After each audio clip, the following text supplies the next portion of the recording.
మన ప్రభువును రక్షకుడైన యేసుక్రీస్తు నామములో అందరికి వందనములు. ఈరోజు అంశం ఆశీర్వాదం. ఆదికాండం 26వ అధ్యాయము 30వ వచనములో పేజీ నెంబర్ 21లో రాసింది. ఆశీర్వాదం.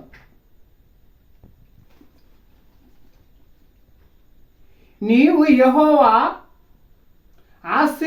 పొందిన వారినని అతడు వారికి ఇందు చేయగా వారు అన్నపానములు పుచ్చుకొనిరి.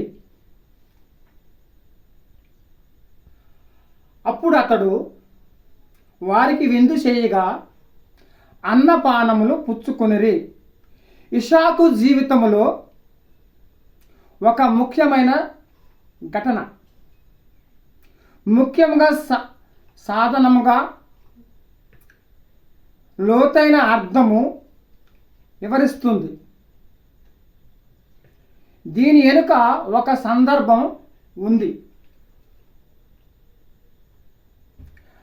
ఆశీర్వాదం అంతరార్థం. ఇషాకు ఆశీర్వాదం శత్రువుల కడుపు నింపే స్థాయికి ఎదిగిను. ఇషాకు శత్రువుల కడుపు నింపే స్థాయికి ఎదిగినంటే ఈ శత్రువుల మధ్యలోనే విందు చేసి అన్నపానములు పుచ్చుకొని దేవుని యొక్క నామముని ఇషాకు ఒక అర్థమైన రీతిగా చెప్తుండు. ఇప్పుడు నీవు నేను శత్రువులు చూడంగానే ఆడంతేలే ఈడింతేలే అని మనం అసలు ఆ శత్రువునే పట్టించుకోము, శత్రువు ప్రేమించము, విశ్వాసించము, అసలు దాని యొక్క సందర్భం తీసుకోము.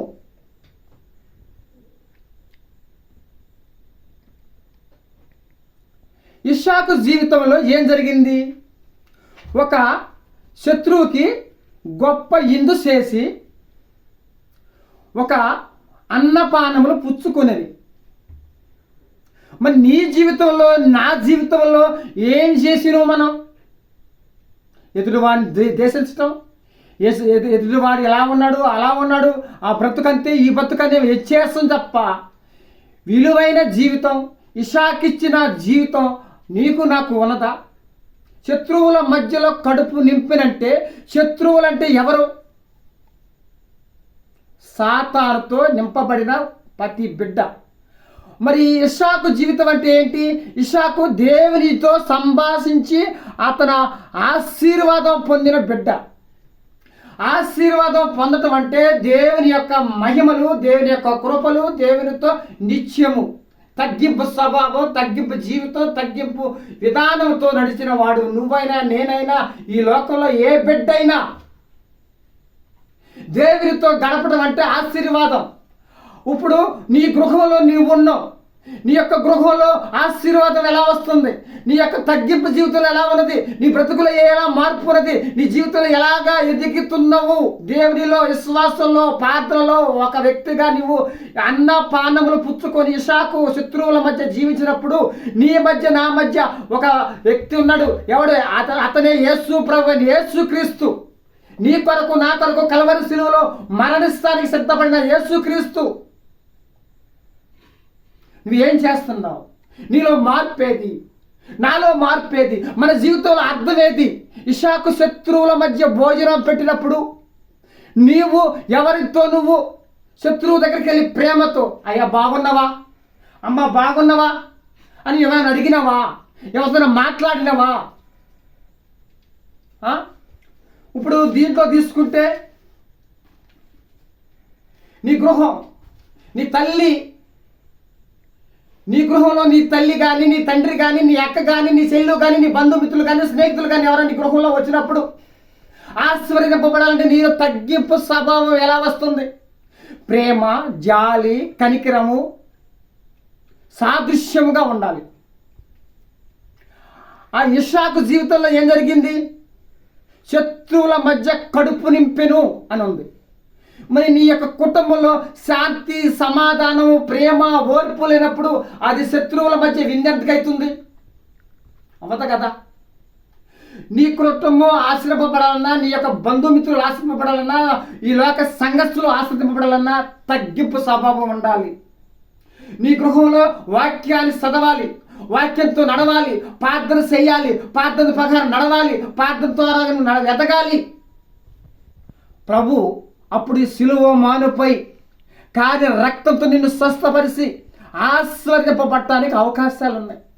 నాకైనా నీకైనా, నువ్వు డ్రైవింగ్ చేస్తున్నా, వాహనం తోలుతున్నా, ఒక జీవితంలో ఎందుకే పనికిరాని నేను ఇంతేనా అనుకున్నా, ఒక్కసారి అక్క తిరిగి చూడన్నా, అమ్మ ఒక్కసారి చూడమ్మా, ఒక్క నిమిషం చూడమ్మా.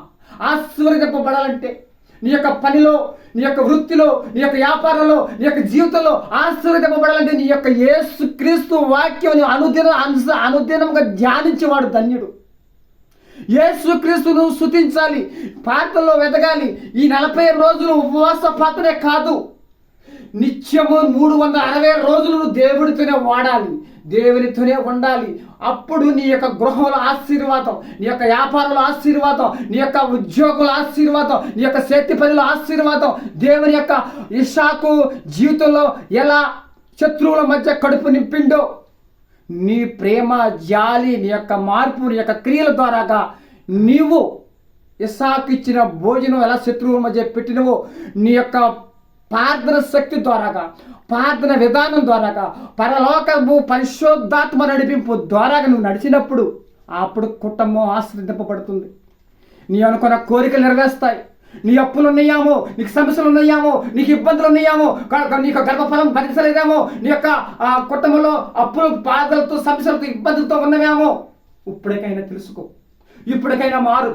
ఇప్పటికైనా ఆశీర్వాదం అనేది దేవుని యొక్క కృప ద్వారాగా ఉచితంగా దొరికేది, డబ్బులతో దొరికేది కాదు. నీ హృదయం అనే దేవాలయంలో, నీ యొక్క హృదయం అనే మందిరంలో, నీ యొక్క హృదయం అనే జీవితంలో ఒక క్రియను మార్చు, ఒక ఆలోచన మార్చు, ఒక పద్ధతి మార్చు. అమ్మా, అయ్యా ఒక్కసారి నయ్యా, నువ్వే స్థితిలో ఉన్నావో, ఏ గమ్యంలో ఉన్నావో, ఎక్కడున్నావో, మరి ఈ సోమవారం నాడు నీతో నాతో మాట్లాడే వాక్యం వాగ్దానం, ఆశీర్వాదం అనే వాగ్దానంతో దేవుడు ఏం చెప్తుందంటే, ఏలియాతో మాట్లాడిన వాడు నీతో నాతో మాట్లాడా, ఏలియాతో ప్రవర్తించిన వాడు, ఏలియా ప్రార్థన చేయగా ఒక గొప్ప అద్భుతం చేసిండు. నువ్వు నేను ప్రార్థన చేస్తే అద్భుతం జరగదా? అప్పులు తీరవా? సమస్యలు తీరవా? ఇబ్బందులు తొలగవా?